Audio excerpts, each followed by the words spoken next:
from the Pathway Studios in Johnston proper. You are live from the Path.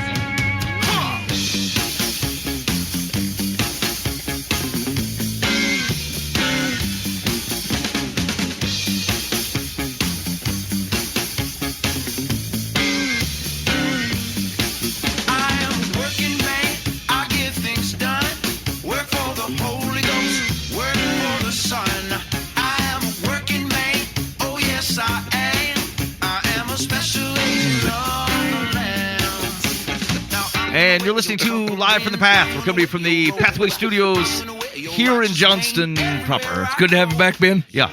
Glad to be here. Turn of the knobs, making the lights dance. Here's the question I have for you. So here's what we're going to do today. I got a question from the show I was not at. I listened back to it, and I came across with, I think, multiple questions, but there's one key one I wanted to focus on. I can't be held accountable for anything I said. No, it was you specifically. I'm glad we came back to it. Usually, yeah. Yeah, no, this is Buva, but you two did not do anything about what Buva said, and so... crap, what did I do? Now we're all in. Yeah, everybody's in trouble. I'm Also, we were talking before the show around... what was the phrase, Mike? Heart addiction. Heart addictions. And so, the question was around, substituting things that are problematic in your life with other behaviors. And in what situations does that make sense? And then what situations is the substitution not getting at the root issue? And because it's really more of a heart addiction. So we're going to talk through that just a little bit and see if we can't help provide some guidance in that area. And then we're going to do some advice on Dear Live from the Path, and we're going to let you go. You don't know this, but it's beast hot in here. Rough. There's a bunch of us sweaty fellers, and it's not great. And I brought hot coffee, and there's all kinds of mistakes in this room. And so we're going to keep life moving, and we're going to let you go about your... Hey, why don't we have some fancy video to start us out that tells people to subscribe and like and stuff, like all the other places do? I presume... Well, it's a good question. We should sometimes I have really long ones, and I get out because I don't even know what the video was anymore, because they're like... going down a train or Maybe something. We should not do it. Like us. You guys think that I could pull off like an Andre the Giant type outfit? I'm pretty sure you could No. not. With the one... Just no. With You the don't one... need to describe I have one in my office if What's you want that to try thing it. even called? a leotard. No, but it's only got one strap. It's the barbarian singlet. I'm going to tell you... I'm going to tell you this. That sounds right. You could have said up to, I think, 100 or so costumes, and I think Dan might have one. My wife was Buttercup, and I was Andre the Giant. And you borrowed Trump or a treat, barbarian baby. singlet. Did you really do that? Yeah. That's fantastic. 100%. You are the brute squad. You can't unsee whatever that was. You brought it on, Andre. I'm just asking if you think I could pull it off. No. Let's find out. No, I don't think so. That dude could slam like 40 beers in a single sitting. I don't care about that. Okay, here's the question. Here's the question. For Why are we measuring people that way? I've never heard anyone measured that way. It's a really famous story about him. Yeah, hi, my name's Jim. How many beers can you slam in one sitting, Jim? We only talk in one currency. Go ahead, Ben. Here's what I'm going to retry out the phrase. I don't care about that. Okay. Lost control. So last week, you guys were talking about stuff that I think it's getting rid of things that Christians believe that aren't in the scriptures. Was that Yeah. it? Or they need to stop It believing was a theological marvel. Okay, yeah. I think it was. I don't know why So we attempted that. the question was, I should find... That was like 2 weeks ago. I'm trying to... Oh, well, yeah, because we didn't have a show last week. I can't remember anything. So I sent something to the complaint line, and I said... Oh, of course. So what's interesting... You're reading your own submission to the complaint line? I'm trying to remember what it is I was complaining about. More impressive if you didn't say it was you. Okay. So what's interesting about the conversation on last week's show around the tithe is there was a pretty consistent theme of you should tithe and God will bless you. Test him in this. He provided for Israel. Okay, these are things that you guys were talking about last week. Okay, so my question is, but there are people dying of starvation all over the world. And so how do you reconcile or provide additional context to the conversation that you had on the show to either properly understand blessing and or address situations where faithfulness in giving and generosity may have existed, but there's no commensurate provision of basic needs? Why would you write it in a way that only you could understand it when you read it? That's what I was thinking. You knew you were talking to just us, and you wrote it in a bloviated giant word tone for your own self to read. If you said that in a different accent, I probably would have got it. Okay, so... Just read the last sentence again. Let's see. How do you reconcile or provide additional context to the conversation that you had on the show to either properly understand blessing? Because you were talking about like, hey, you're giving and God will bless you. Yeah. Test me in this. Check the storehouses. Okay. Or so like, do I understand blessing correctly? That how could people who do not appear blessed? Does it mean all of them are unfaithful? Or how do you address situations where faithfulness in giving and generosity may have existed, but there is not a commensurate or similar ultimate provision of basic needs?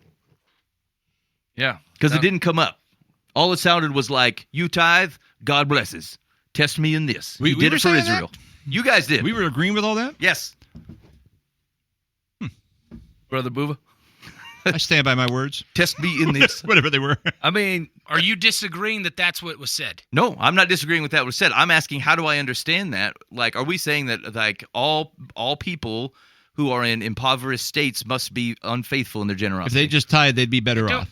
The homeless would not be homeless if they just tithed. Yes. I think you're drawing a connection that we Yeah. didn't. No, I'm asking you. You did not provide it. There was no additional discussion around that particular point. Because I don't think that was on any of our minds to even be a part of the discussion, because I don't think most people would draw that None of us conclusion. think that. Oh, no, actually, I don't. I think a lot of people would draw that conclusion. It's a common complaint with our understanding of, as a matter of fact, it's pretty common around the prosperity gospel. Like, that's one of the core tenets of you give, God blesses. You see that in the most poverty-stricken areas of Zimbabwe. These people on the side of the road would following some little prophet dude saying, all you got to do is give me one of your goats. Right. And they will. Right. And they think they'll get blessed, and they, yeah. Yeah. So yeah, I see what you're saying. Yeah. So that's so the question is, how should I think about that? Well, I don't think that's the same thing, first off. Well, tell me how. Okay, calm it down there. I don't know why he need to snap. Like, I'm getting there. He's been reading my Facebook. He's angry. Apparently we all are. I would say that just to kind of comment on that piece, Dan, like the concept of somebody saying, hey, give to me and then God will bless you is different than God promising blessings when you give. We were looking at it from that angle, what was his in the first place. Yeah. And so like that commandment, as far as I understand, wasn't even to anyone outside of the Jewish community. Like, it wasn't to anyone but the Israelites. I don't think God's saying across the board, all the people in the world that are impoverished mean that they are not faithful to God. I don't think that's the same conversation. I think Ben's saying that we spoke to it as if that was true. As if everyone's a believer, and why aren't they giving? Like that as we probably did not make the distinction that conversation was between God and the nation of Israel. Yeah. Well, as a matter of fact, most of your conversation, like it did not say that it was between God and the nation of Israel. It was about the current tithe, and like that was the response. Like, God will bless you. Test him in this. Like, it was applied to broadly. So that's why I'm asking. And okay, fair enough. And then to flip that continually, then I would say that like God doesn't say, and then you are on your own if you don't tithe. Like that's not the other side of that coin. I think he was offering a command to his people that this is what they were supposed to do. Is they were supposed to do this for the entire time. It was meant to be a faithfulness to him because it's a trust in him thing. Mm-hmm. And I think that's the context of what's happening here. I think we miss the point when we understand, or when we don't understand, that like the tithe is not meant to be God saying, I need resources because I don't have enough. Mm-hmm. The concept there is God saying, you are to give to me this part because it's part of you trusting in your relationship with me. And if you trust me to do these kind of things and to use this to take care of my people, because a lot of the situations with the tithe were don't like harvest the edges of your field, right? Like that's for the wayfarers and the poor that are walking past. Like that's for them to be able to use. These are resources of mine that I'm allowing you to have in this moment, whether it's because of it's the land that I gave you through my provision of a governmental and societal structure, or whether it's the job that you have that you've been given because of what I've allowed you to have, whether it's the skills that I gave you or the circumstances you're in. Whatever it is, it's mine all the time. What I'm telling you is in my command, trust me so that you can be a part of these works that bless and love on other people that don't have as much as you have or don't have anything in those situations. And it's part of the relationship that you have with me to trust me for all of your needs completely.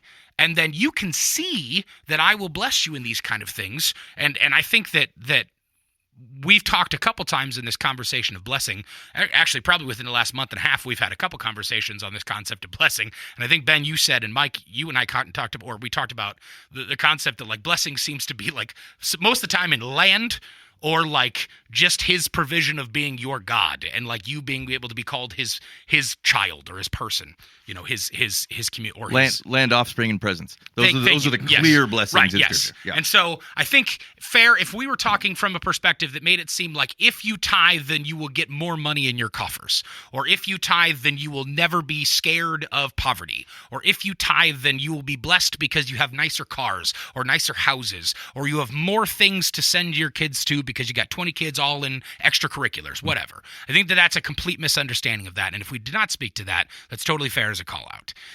And I agree that the prosperity gospel gets kind of stuck in the whole like blessing means that your life will be happier and more full of stuff. And that is completely incorrect and not based in biblical fact at all of what that understanding is. And so to kind of think about the last thing of like, if the world is bettered by people tithing and it shows faithfulness and therefore people will be blessed and will no longer be hungry, I don't think that's the situation at all. And I get that some people make that connection because it's a logical connection to make if you don't know the rest of the conversation and the story. And if we didn't speak about that, I can understand that. Well, yeah, I mean the whole giving thing is there's a blessing to God's people. It's between God and His people. So we were going from the assumption immediately that okay, it's God and His people, because He also makes clear that hey, I don't want your money if I don't have your heart. I want your heart first. Yep. Yeah, and so we just kind of assumed all that without saying anything out loud. Yeah. I think that's a great distinction, and it goes back to like it's probably not right to think that like that trust me. Test me in this. I think it does apply, but it does not. It's not necessarily individual. Like we think about it as God's relationship. I think that's a great point. It's relationship to His people, which interestingly enough, I think it does. Then you could have very interesting conversations with someone in Zimbabwe who like is giving and their situation is not changing. It feels hypothetical, roughly in this room, but like. There's the widow's mite is a relevant story, and Jesus talks about that. And so I think those are good clarifications. Is that like how do we think of blessing correctly? It may not be either personal. It does not mean there's conversely a punishment or something. Right. Although there is an impact to it. I think the recognition that if God says He's asking you, it's not because you didn't give the money, it's because you didn't trust Him. Like that's the implication. Right. The money was just the reality. That's the tool. That's the yeah. And like there is an implication of not trusting God. Like you're not. And I don't even know if it's. Although I think there are places in Scripture where He would actively be withholding something, but like there's just a natural consequence to not trusting your life to Yahweh, and that means you're making your own decisions, and the consequence of your own decisions are often rough. And so I think that's certainly a risk to you. Okay, all right, helpful clarification. Thanks. How'd you get a hold of the complaint line? That's I gave it a text at 515-517-0085. You know what's funny? I say that 3 times the show, every show. 10. It's probably not 10 years. I think we had the complaint line maybe 6-7 years now. I forgot the number. That's awesome. I thought I was looking for it in my phone as a contact. I thought I might have put LFTP complaint line in there, which you should do. And I'm like, I can't find it. What is that number? It took me 30 seconds to remember the complaint line. Anyway, 515-517-0085. Let us know how we've let you down or misunderstood the gospel and generally failed you. That is what the complaint line is for. We did not call it the give compliments to life from the path. Some of you have done that anyway, but yeah, feel free to complain. That's why we established it.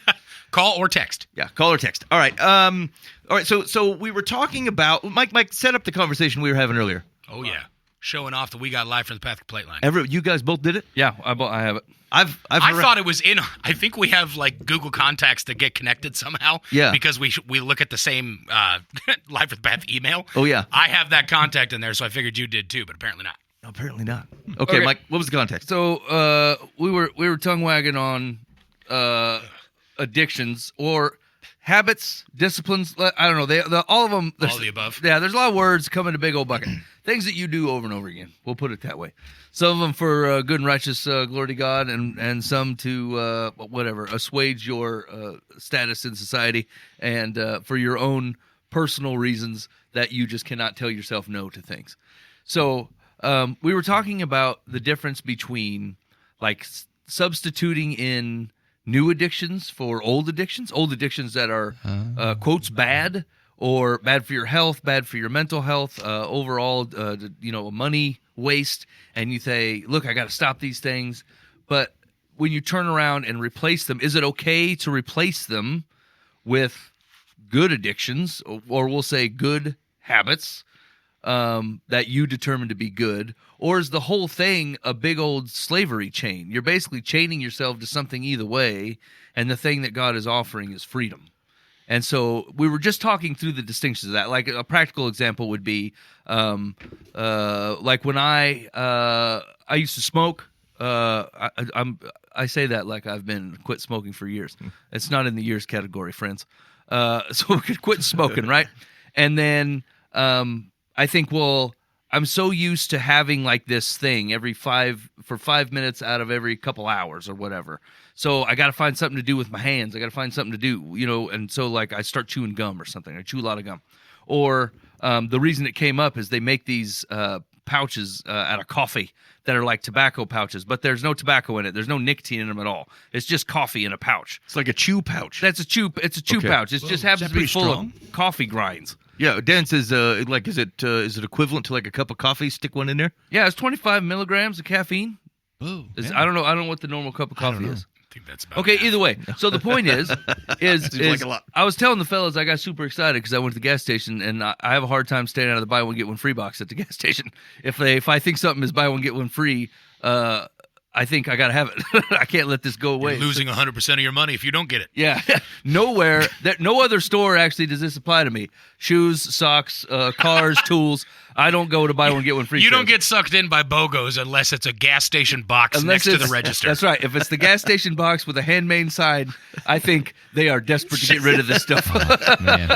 I got a They're free desperate to get tenderloin. rid of it. It must be the best stuff on the shelf, not the stuff that's been sitting there for 4 months. It's not a pre-planned BOGO. It's a spur of the wind. We got to get this. stuff Arizona out. tea, buy one, get one. Yes. Wait a minute, Dan. You did a BOGO tenderloin? Yeah, like last week, I was sitting in a nice establishment. I got a tenderloin. They're like, well, it's buy one get one free today. Do you want the other one? I'm like, That's a lot of tenderloin. it's a lot. Yeah. And I'm like, I guess so. And I said, just put it to go, right? She goes, yeah. So I threw it away a couple days ago. But I feel really bad. But it's like reheated tenderloins. That's kind of. I mean, it could have gone the other way, and you're like, I ate both of them right then and there. Oh, I was going no. to say, I or could they barely- could I have don't been know if I like, ate you the can't whole- take this to go. You have to eat them both right now. Then it'd been like, nope. Okay, Yeah, just a sorry quick to list interrupt. of the I things just- I've bought that from was the buy one important. get one free table at Okay, the yep. gas station lately. The Dr. Pepper coconut flavor. Yeah. Ugh. I hate them. The kids really seem to enjoy them. So they had not hot fudge, but fudge zingers. They're like Twinkies, but they're fudge. I didn't even know that was a And thing. they were expired, but they were buy one get one free. And the package already said bonus zinger. So I thought, I'm literally getting like 4 bonus zingers based on the ratio of buy one get one free. God's blessing me. And those zingers were out. They'll outlast the Tried this cockroach. week. BOGO zingers. Yeah, and then these coffee caffeine pouches that I picked up. Anyway, so the question is what I asked the fellas is there a problem with the way that I'm thinking about this, right? Like if I used to chew tobacco or used to smoke, and I'm like, look, that habit's got to go. God was real clear about that. Those things got to go. But instead, I replace it with more things or different things.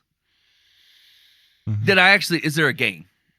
Now, Ben brought up a good example because my grandma used to say this to us all the time, right?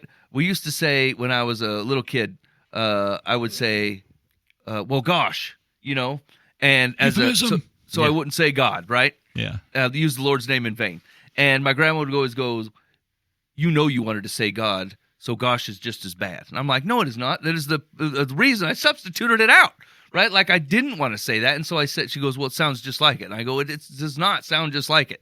Like I purposely chose a different word so I would not use the Lord's name in vain. And to grandma, it's the same problem. I was taught that too, and I always had trouble with that. Like, Yeah. no, I think, my heart of heart, I don't want to say that. So Right. This is intentional. yeah. yeah, it's like when I drop a pot full of whatever on my foot and I go, beans, like in anger, and people are like, you meant to FB. And I'm like, I didn't mean that. No. Like, obviously, I said beans. I would have said that. So anyway, I've always found that to be tough to take in when my grandma said it. But is there some truth to it, right? Like when I look at Is the point that it's better for your health, it's cheaper in the long run, and you're getting off a habit that you shouldn't have had in the first place. It's detrimental for money and health reasons for sure. Now let's look at these coffee whatevers, right? It's still detrimental to the wallet, right? There's no reason to spend money on this thing. But other than that, it's got caffeine in it, which is whatever it is. It ain't nicotine, So the question is it a difference? Or is it a heart addiction problem? Is it being pulled to something? Whether it be, let's say, all the good addictions like soda, exercise, wintergreen coffee, whatever pouches. Can you be addicted to good things and it's still something that God is going to say, look, I'm trying to give you freedom from this? Yeah. Oh, no, you can definitely be addicted to good things. Like something that is like on its face value is good, but like when used either... like drinking water. It's too much. Yeah, or it consumes your life. You're not able to, do things, keep things rightly and balanced because you're addicted to the thing. I think it's totally possible. I think the question is that like, what is the problem in your life, the thing, or is it the addiction to the thing, or specifically like, is it your inability to say no, right? So like, I've had this. I was going to the gas station too much. This is a common problem. And then I was trying to eat much better. And so what I thought is I can't cut all this stuff at once. And so I'm going to allow myself to go to the gas station. I just have to buy something that's acceptable to eat on the particular program, which is very few things I could do in there. But I set no dollar limit. I'm like, look, as long as you're eating well, you can spend as much money as you want to. Buy a little cup of fruit for $20. Yeah, and like whatever. But don't worry about the dollars because you can only focus on one thing at a time. Yeah. That worked. It was pretty sustainable for me. But the reality is as I looked over multiple places of my life, I realized that like I don't say no to myself. I rarely, when presented in a situation, go, you know what? I'm gonna pass on that. It might be at 10:30 in the morning. I'm tired, and I think to myself, I work from home. Maybe I could take a little nap. Like I don't need to take a nap. I got work to do, but I may not deny myself, and so I'll take a nap. Now, whether it's of any particular consequence to my job or the people I work for is irrelevant. The point is that like it's regardless of what the harm is perceived, I'm not saying no to myself. And that goes to the thing that I buy at the gas station. It goes to when I want to put something off, something I want to go do, and I decide that, like, oh, well, maybe it's okay. Maybe it'll move. Maybe I'll cancel this thing. Maybe I will, like, as opposed to forcing myself to do something I don't want to do, I often just go, oh, yeah, well, let's do what I want to do then. And, like, so it doesn't matter whether it's an apple or a brownie. Right. The problem is that I couldn't say no to either. And although it's better to replace the apple with the brownie, my core issue has to do with self-control. And so, is it okay? Do I think it's okay if you're trying to get off smoking? And if in general you don't have a pattern of self-control problems, but like the smoking's got a hold of me, is it holy and righteous to go cold turkey and borderline sinful because you swapped out the coffee packets? No, I don't think so. But if in general, if it's more of a pattern than that, if it's not just the smokes, if in general you're like you have a problem with self-control, then you have to exert self-control, and the swap is irrelevant. Like you can't just keep eating apples until you believe it may become distasteful to you, and you'll give up the apples because like you're just going to swap it back out eventually because you didn't establish the muscle and the grit that goes, I'm going to tell myself no. I thought that about the smoking. I thought if I smoke enough of these, I'll just be sick of them. No. Turns out it's the exact opposite. In fact, I seem to recall when we were maybe 20 or so, you and the man who was the lead singer in our band decided that you guys were going to quit smoking. Yeah. And so I think you smoked a carton between the two of you in hours, not days. And just said, like, if we're just going to make ourselves sick so that we won't want to smoke anymore because we got to get off the smokes. And that was successful, if I recall, for also hours. Like oh, we feel so sick, we got to give this up. And then like, oh, I had no wise people in my life to run these decisions by. What a horrible decision-making process. I've tried that process with cigarettes, with food, and with alcohol, and all three of them went horrifically bad. Yeah, that's what I'm saying. I better have some more. I literally, I went when I was trying to like figure out my relationship with food one time, like my dad and my dad was so well intentioned in this, but it was such a bad idea. He was like, "Let's go do a challenge. Let's go do a food challenge." It was a burrito. It's like this 8-pound burrito, and he was like, "Here's the deal. We're gonna do this food challenge, and if we do well, we eat this way forever because we obviously have a power." And we can use it, and we can make a bunch of money off this.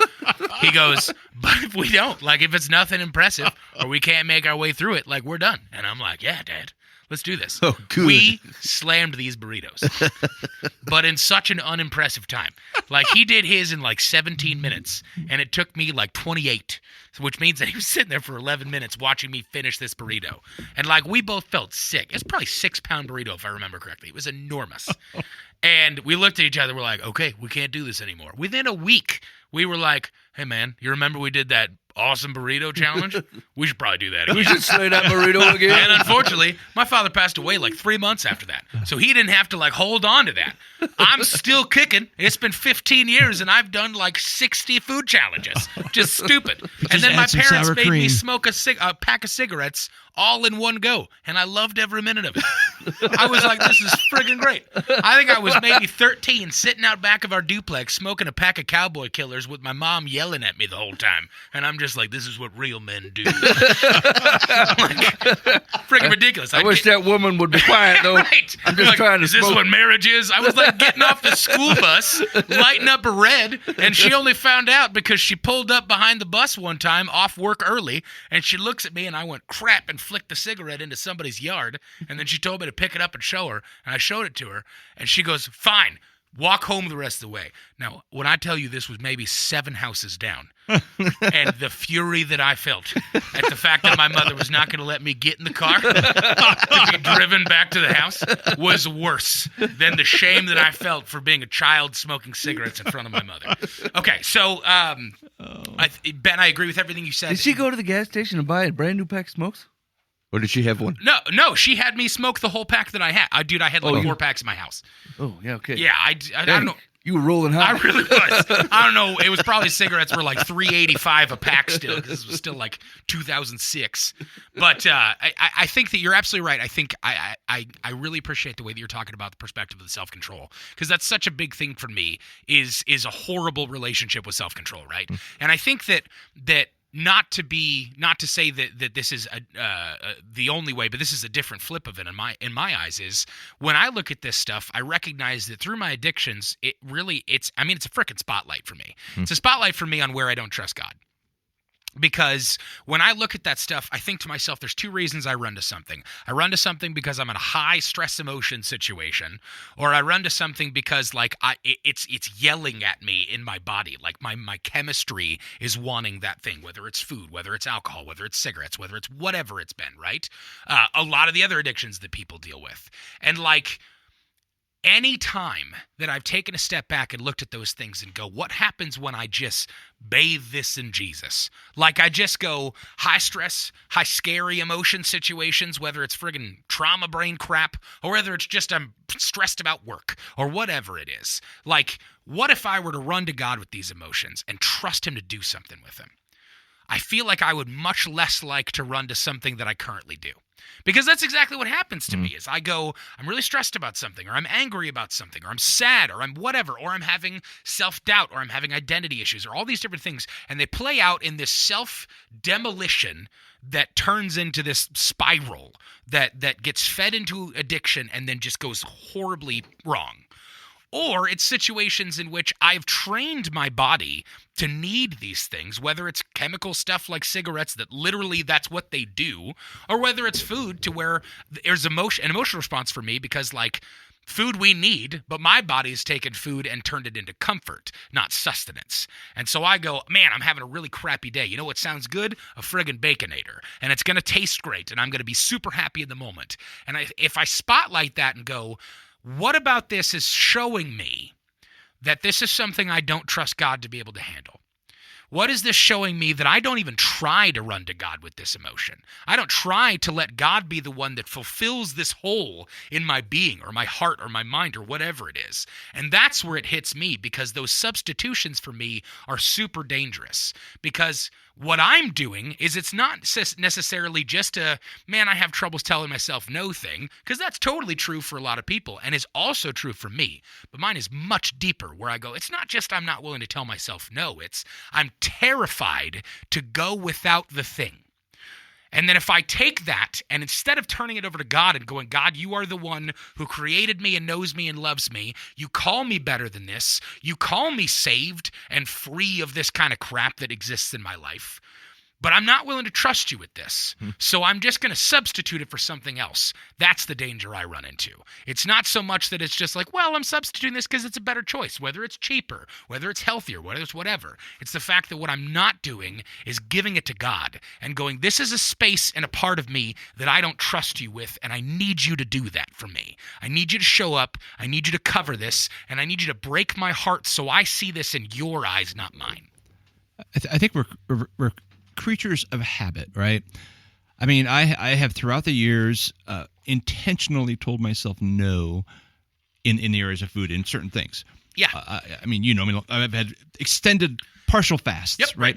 And I'll make them super restrictive, and I will not have any problem following that. Yep. However, I also learned over the years that I will find a loophole, right?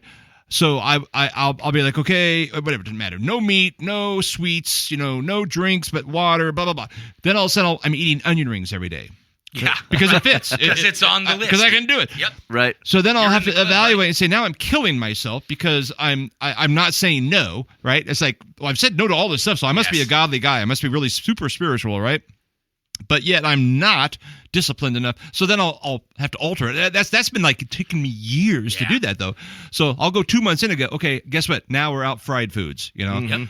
But I'll find something. Yeah. So Yeah. when I come up with that list, I have to look at what is going to be my substitute, and then I'll kill that one too. Yeah. But that's you do that your whole life. This is trying to- hilarious, right? Because all I can Yeah. see is a piece of broccoli smoking by a jukebox going, you'll come to me, Dan. Yeah. Oh, yeah. Hey. You'll Sometimes come to that's me my lunch. eventually. Broccoli and have cauliflower AI in the do that now, microwave. I'm I'm gonna good. say. No cheese. Yeah. We got to get AI to make that poster. That's great. You can't That's avoid funny. broccoli Dan, forever. I think because of a conversation that I had with you one time, I think I decided to do a Daniel fast. Uh-huh. And it was crazy They're good powerful. for like Yeah. 3 or 4 days. And then the funny thing was, but here's I think you're say months or years or no, but admittedly though, Yeah. the flip of it is I was going from eating like 12,000 calories a day Right, to right. that. Yeah. And so even if I did it for a day, it was astronomical. Yeah. I did it for 4 days, and then I realized that I was eating like rice and beans, and that was pretty much it for the most part. Just to have like a complete protein, be full, and all this different stuff. And then I Googled a recipe to make like flatbread, just something super simple, just flour, water, salt. That's it. Yeah. And I friggin' loved it.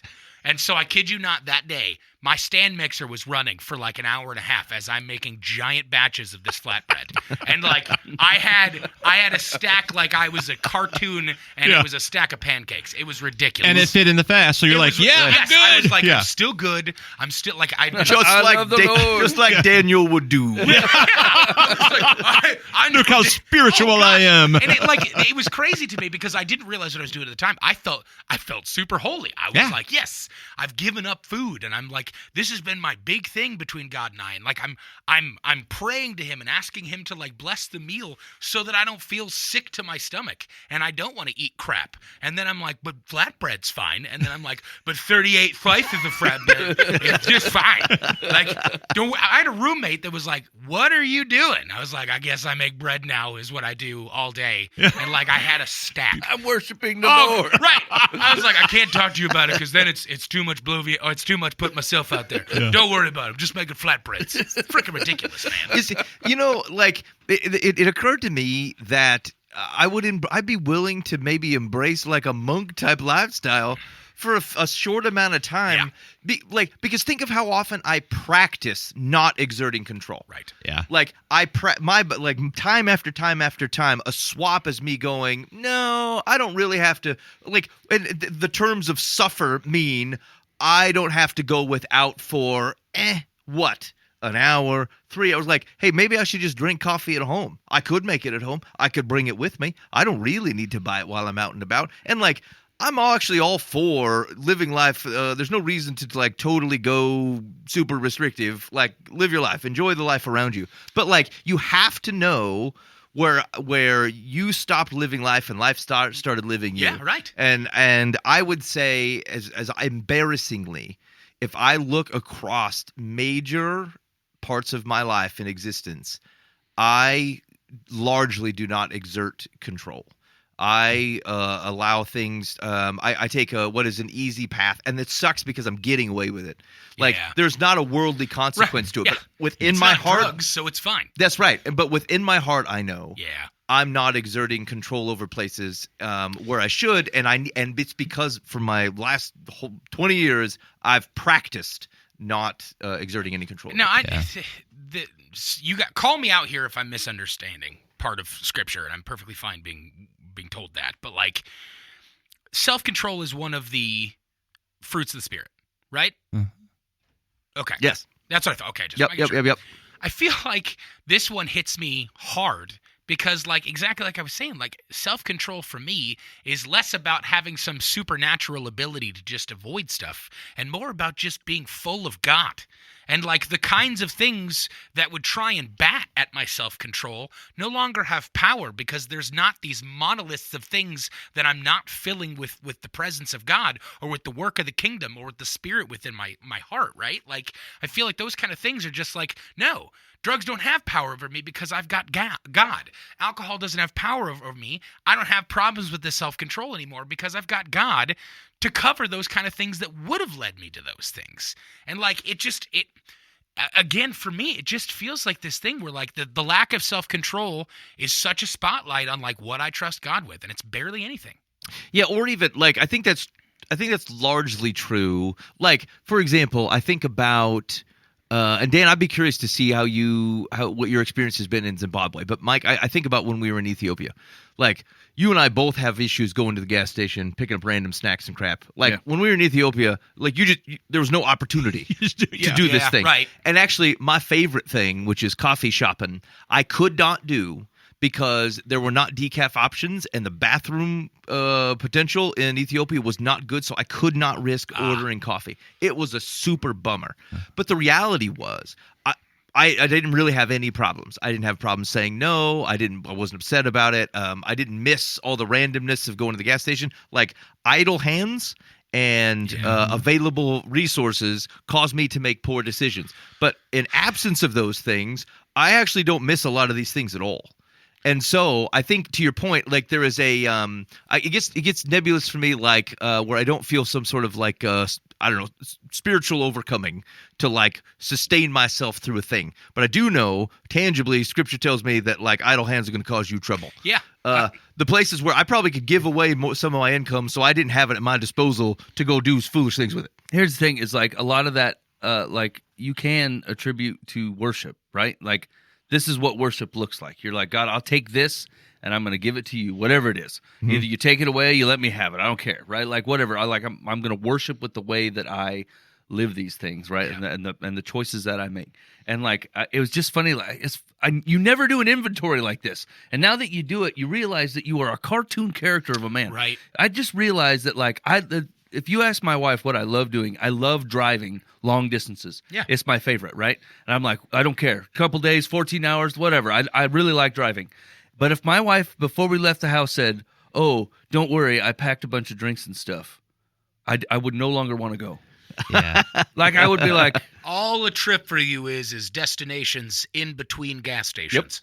Yep. Yeah, like literally, or like, stretches of road between gas stations. I don't want home Dr. Pepper cans. Gross. Right. I want 20-ounce Dr. Peppers kept at the gas station temperatures, not probably getting warmer as we drive down the road. This sounds terrible. I don't want to go anymore. Which all of this could be fixed by a cooler. Yeah, see, we've had friends travel with us, and they're like, they'll come up with a cooler. I'm like, nope. No, I totally get it. I'm still stopping for gas and pop. You can ask anyone that knows me. I have a weird FOMO when it comes to regional fast food joints. Like, I literally, like, whenever we go on trips, I'm like, we don't have a Bojangles in Des Moines. Totally. I want to go there. Oh, yeah, I'm yeah. like, this food sucks. Like, Bojangles people, the Bowberry biscuit is weird. It's Yeah. weird because you put like cinnamon roll frosting on it. Stop what you're doing. Bojangles gross. But yeah, it was not Holistically. good. But I was like, I got to try it. Yeah. And friggin' mini corn dogs. I was like, yeah, buddy. No, I don't even like mini corn dogs. But whatever. I feel this way about Kit Kat flavors. Like Yep. they come out with a new Kit Kat flavor, and I'm like, I gotta have it. Actually the all got the weird whole FOMO gas for station. foods. I'm FOMO at the whole gas station. Yeah. And it's terrible because like what do they came out with like a peach Pepsi, and like I tried it. I don't drink like I This is had why to- Iowa is a test market for I these gave up random frickin' caffeinated things. pop. Like I shouldn't drink caffeine, but I'm like they don't make a decaf peach Pepsi. So like I tried it. Free peach Pepsi? There's supposed to be some sort of like energizing cola. Like Coke is making something. I can't remember what the description of the taste, but it was like imbued with lightning or Jolt something. Cola. And I'm like, holy cats! I want to. I gotta have that. Caffeine hurts you hardcore. It's like, yes, I want the extra calf. But I will do it. And here's the reality. And like this is there's been parts of me that this feels like I joke about it, but it feels very serious to me Yeah. because the reality is that like there were times when like very clearly conscious spirit something goes, don't do that. yeah. And I did it anyway. And I just chose to do what I wanted to do. And like, there's been like the Lord and I have discussed where I can't say honestly, Lord, you've left me. Hey, no. He's every time. He's like, Ben, don't do that. This is a mistake. And I've pressed through. And I think if I'm willing to do that for some sort of lightning cola, how risky am I? And all kinds of other things. I'm like, this is a heart problem. It has nothing to do with cola. Here's the deal. I know I've told this story 25 times in this show. Friggin' Dave Herrick will always be the one that makes me angry in this space. Because of the fact that one time after this show, we drove away and I pulled into the Quick Trip gas station because I was getting ready to get like 20 hot dogs for myself and then stupid amounts of food. And then friggin' Dave Herrick pulls up behind me and just goes, "Hey, Boova," and then walks into the gas station with me nonchalant. And then follows me around the gas station as I lied to both him and myself as I grabbed an apple. I grabbed like a bag of carrots. I grabbed like a friggin' like a chicken wrap, which I've never bought from a Quick Trip once before, and then like a water with a flavoring to it. And I was like, "Oh boy, super excited for my after show meal." And Herrick's like, "Cool," as he's holding every item that I am also holding. And we buy it, and I even was like, "Oh, I'm really going to win this one." And I bought it for him. And he was probably like, "Yes, you are going to buy this." And so we had it, and then we walked outside, and I was like, "So what's up, man?" And he threw it away. And he goes, "Your turn." And I go, "What?" He goes, "Stop it. Throw that away right now." And I'm like, "No, Eric, I can't throw food. This is good food. Like, it's healthy." And he's like, "Stop lying to me. Throw it away right now." And I tossed it in the trash. And he was like, "And don't stop at another gas station on the way home." And then he friggin' left me. And he went and got in his car and he drove away. And he knew he didn't even have to stay behind to watch me not go back in the gas station. And so literally he's driving away and I'm like, I'm going back in this frickin' gas station and getting what I wanted. And then it hit me. I was like, no, I can't do that. And so I got in the car and I drove home. And I think I made it home and had like a glass of water and went to sleep on my anger. Like, that's what happened. And I think I yelled at him the next week for it. I'm like, "What the heck is wrong with you, man?" But like, literally, he was like, I don't even know what it was, but he was just saying like, just don't substitute. Yeah. Don't lie here. Just don't do it. Like, say no. Yeah. And walk away. And I was like, this is such a thought to me that I can't even fathom what you're talking about. And I wanted to hit him. Yeah. Like, I love Dave Herrick. I would take a bullet for him, but I was ready to punch him in the face in that moment. And I think, I'm like, this power over me is insane. Well, that's what got me thinking about the monk lifestyle, because like the reality is think of how implicitly what it means implicitly that you've defined suffering in your mind. Saying no to all that crap. Yeah. Me going, I'm going to not buy the cola that I shouldn't. Right. I'm going to not take the nap even though I'm a little bit tired. Like, my definition of what it is like to persevere, think of the harassment we've given the generations around us. Like, these people got no grit. I'm getting beat up by a soda. It's preposterous. Yeah, I have no grit. Really. And so like I just chose other ways of which like I established my grit. But like I'm getting whooped up by the gas station or by a food choice that I shouldn't make, or by a random thing that showed up on the TV that I looked at for another 10 seconds that I shouldn't have. Like, this is what I'm getting beat up on, and it's stupid, and it's not acceptable. Right. And so, like, although there are paths for substitution, so like I think there are totally ways of which this can work. I think you need to do a really, really hard heart check and go, look, am I substituting? Because the thing that I'm getting beaten up was price. It wasn't really having a health problem. It wasn't really a hard issue. It was just a price problem, and so I got the generic whatevers. Sure. Fine. But like, I would venture a guess that at least half the time that we believe it's worth a swappy, you gotta let it go because you have a heart problem, and frankly, it's a thing that gets in the door. And once you are allowing yourself to go down that path of not saying no to things you should say no to, there's a whole table that temptation can set in front of you that go, well, then don't say no to this, and then don't say no to this. And then once you get the broad table, now you start moving up to deeper tables and bigger banquets, and you're going to end up in a position you don't want to be. Right. And so Would you put this in a category of a discipline? Like it's something that you have to teach yourself through the power of the Holy Spirit and prayer to do.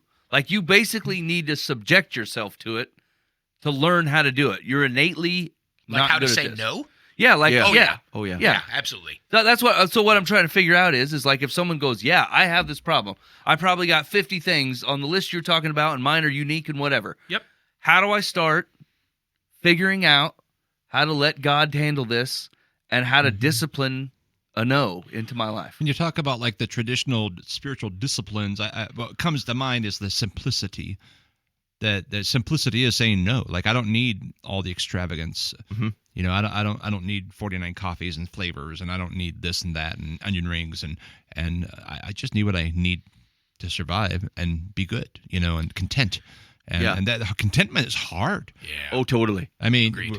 We're continually given Reaching for images more. of things that would be better. This would be better than your wife. This would be better than your car. This would be better. You know, I mean, that's where temptation comes from, I think. Oh, totally. Yeah. Actually, it's so interesting. That word keeps coming back. We talked about this on the show, I want to say like a year ago, that like one of the first things that's going to help you give more is have contentment.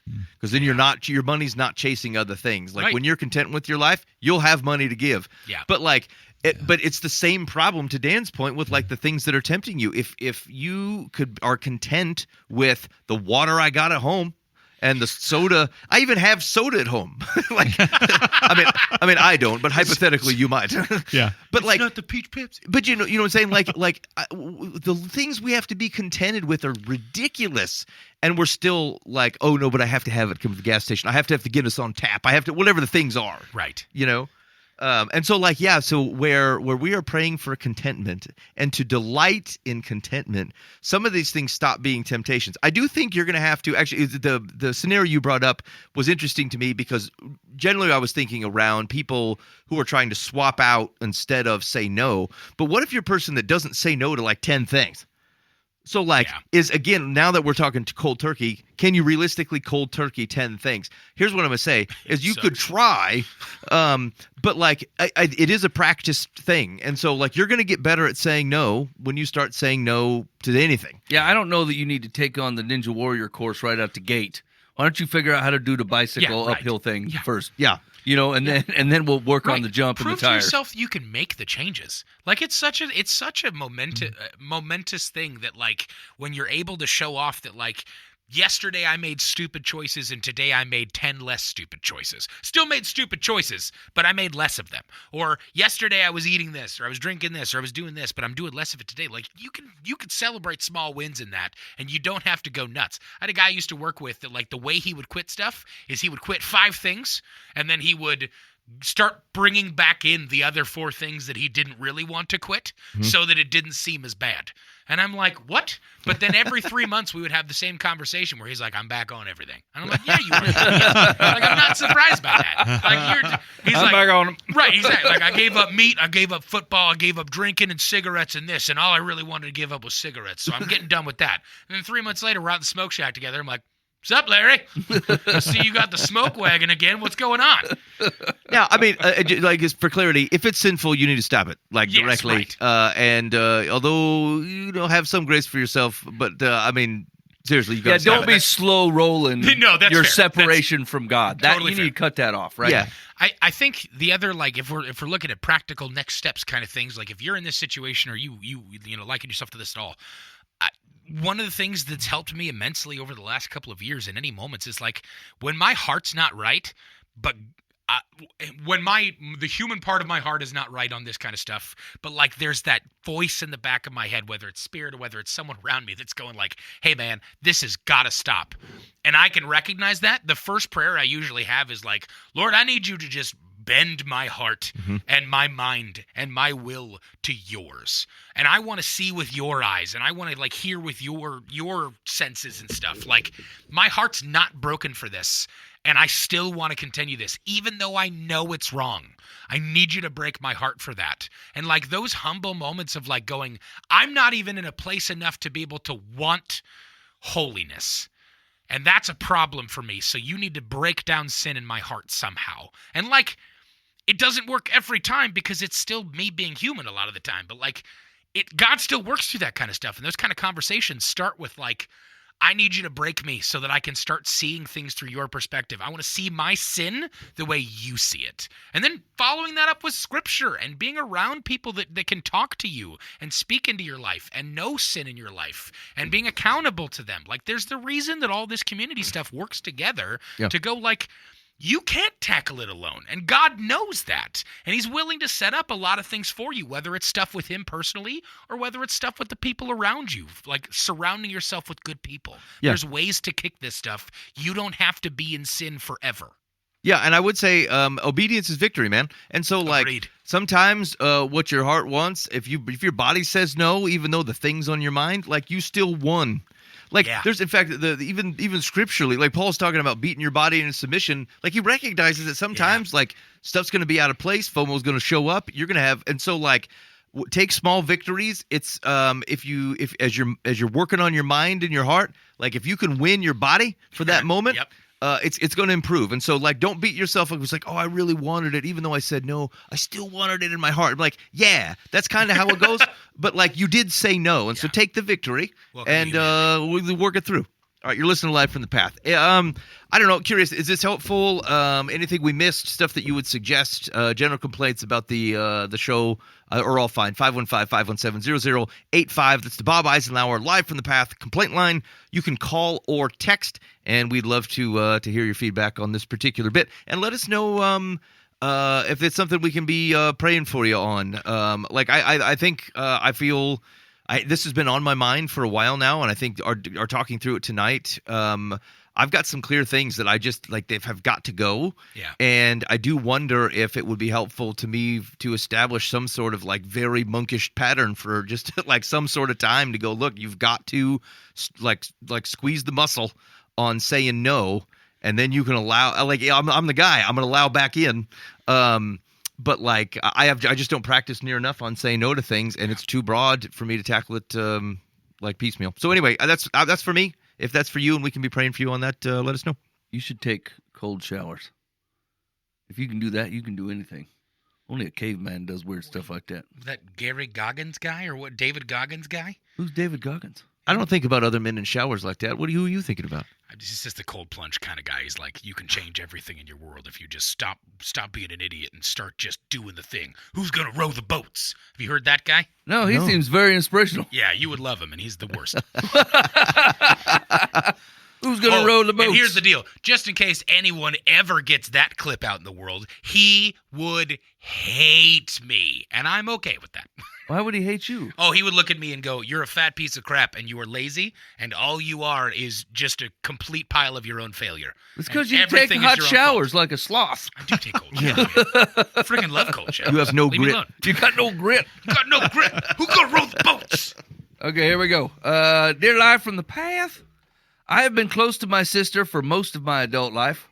When my daughter Patricia was born, my sister created the nickname Patzilla, a combo of Patricia and Godzilla.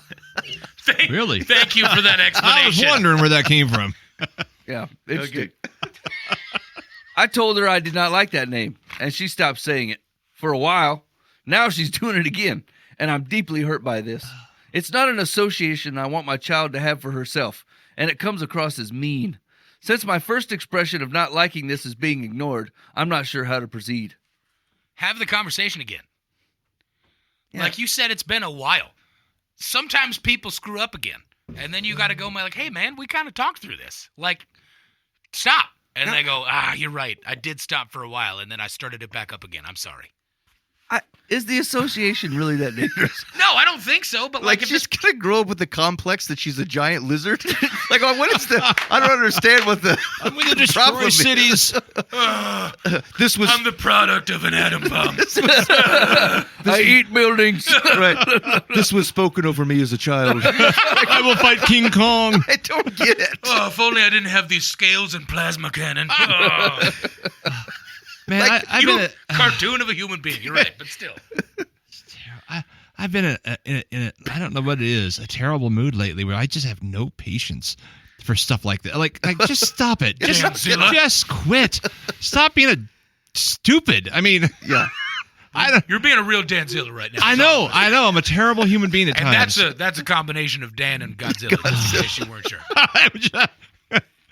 Yeah, Dan Kong. this would be awkward, right? She's like, I don't know if you remember, but I don't really like you calling my daughter Patzilla. Your And then child's the woman gonna be goes, fine. so you've said. Right. Right. I hear. Yeah, noted. I Okay. guess. I guess you don't get to be around Patricia any longer. Okay. So here's the thing. It's like parents do have the right to be quirky. Yeah.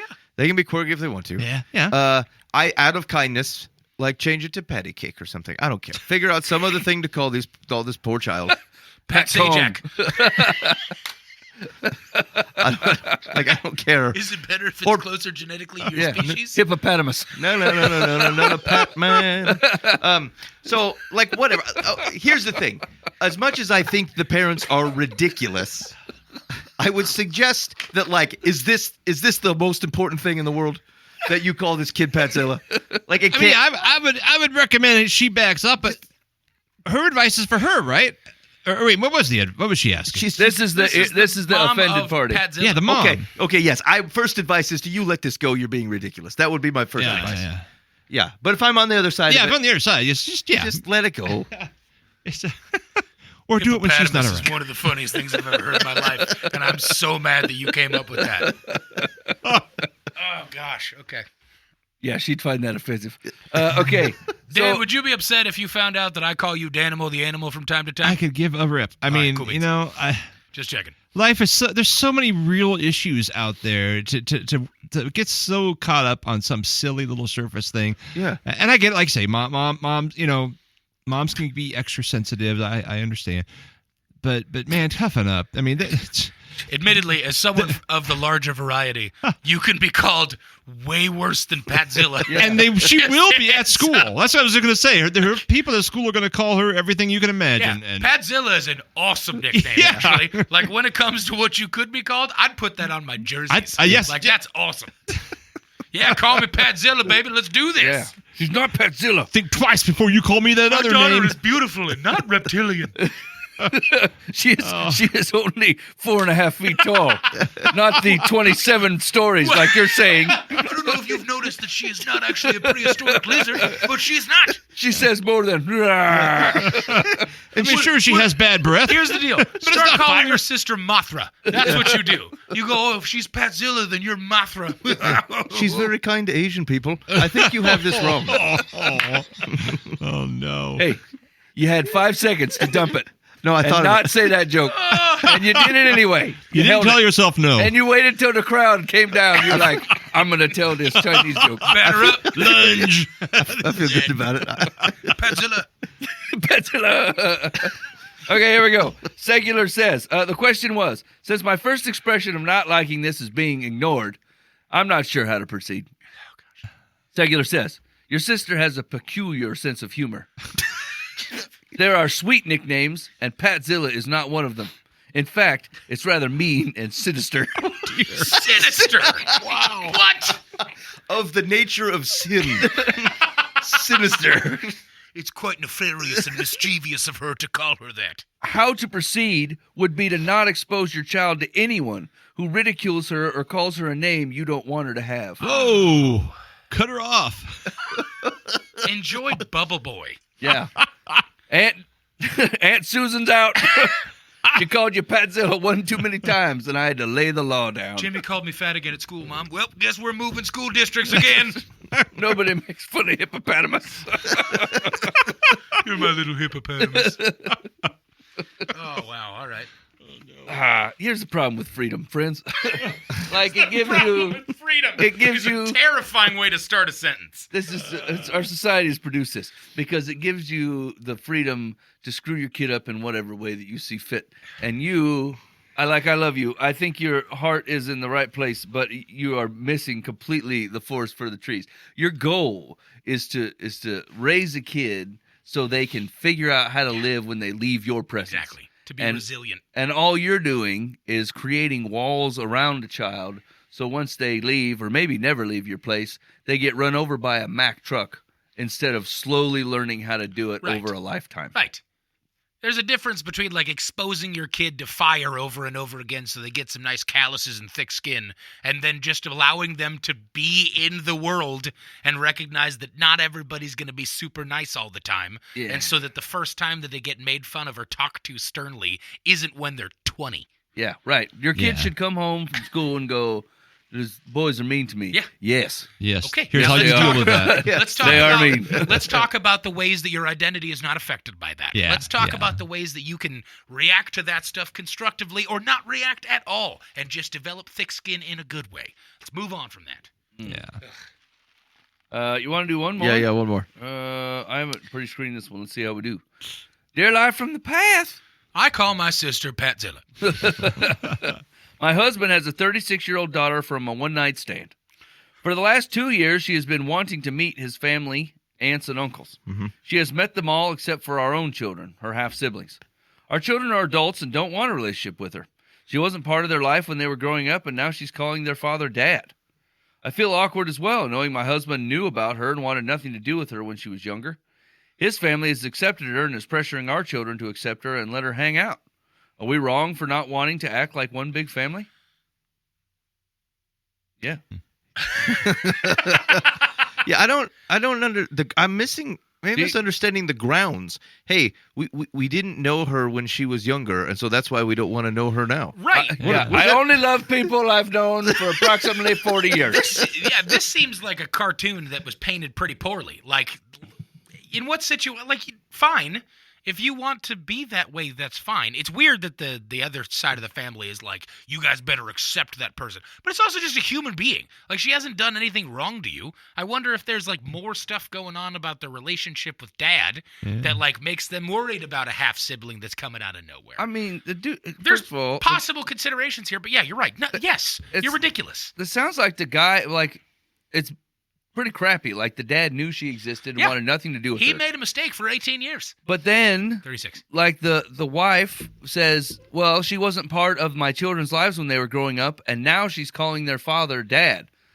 He is her dad." Yes. Right. Dad. Yeah. Yeah, right. that's- That's not an infactual thing to do. Yeah, I mean that's. I'm No, like, factual thing to do. agreed, it's a shock, but like your animosity or your frustration should be with your husband. Yeah. Like he created this scenario. He pushed this gal out with so she grew up with no father, right? And like all of a sudden she wants back in their life, and then you're mad at her, like she's got to pay the penalty. Where for is this your dude? perceived threat coming from? That like this is a Yeah. scary situation. You're ruining that, our like, family or right, something. exactly. Yeah. Like you've got a situation in which the unknown daughter from a one night stand is trying to come around. She's a human being.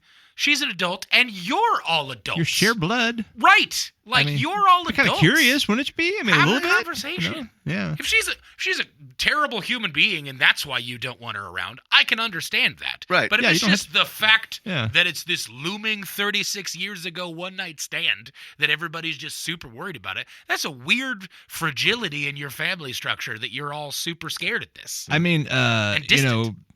just by the way, all of you were one night stands. It just you happen to be with the same person, night after night. But I have never looked at a family like that before, Dave. I'm just saying. Okay, so Dad was a little frisky. hippopotamus was going to be the shirt for this week, but you're all one night stands. I feel like takes the With cake. no context. That's so. But she's like, what? That's embroidered polo. Yeah, so like here, you're worried that she's trying to horn in. She was left out. Yes, exactly. Like she's trying to right a situation, Right. not cause one. What a beautiful reconciliation Yeah, possibility. the dude. This is entirely this man's fault. Yep. And he needs to rectify. He needs to bring the peace. He needs to right the relationships. He needs to Talk to his kids. Yeah. Yeah, this is my fault. I would appreciate if you show some kindness to this person. And frankly, I would say, look, I'd be disappointed if you didn't. Like her mistakes are not like my mistakes are not her, and they're not her mistakes. She is not a mistake. What I did was my fault, and that has nothing to do. And like whatever, I'm not asking you be best friends, but like this is your family, and I expect you to treat her like that. What a great opportunity. Yeah. Heck It's teaching time. Yeah, too narrow, homie.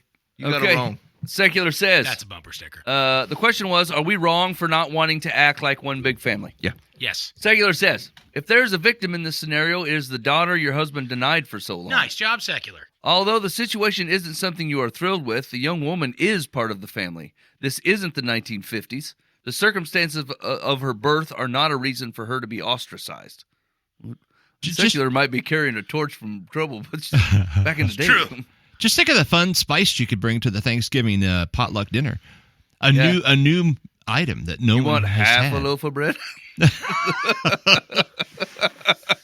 You were the worst. I said that Asian. Nope, I thing. was going to call him out. Don't worry about it. That was rough. It's a half sibling thing. I understand That's what fun. nobody's confused You want half about the a brownie? joke. It wasn't so cerebral that it went over our heads. Everybody could laugh at it together for making a joke of themselves being so serious. It'd be comedy.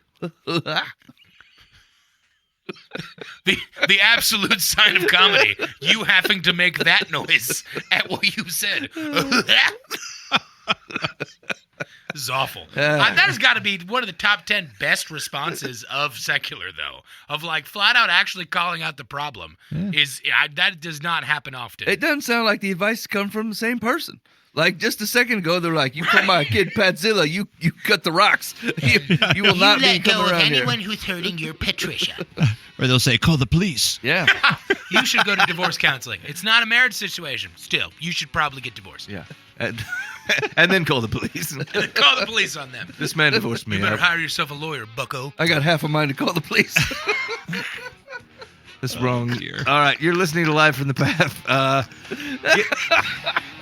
For any number of reasons, the Please Live from the let us Path know. complaint line is 515-517-0085. We would probably love to hear from you. Call or text. Solid Stepped gold. into that one. Yeah, please let us know. In the meantime, be faithful in the means. God will handle the ends. You've been listening to Live from the Path.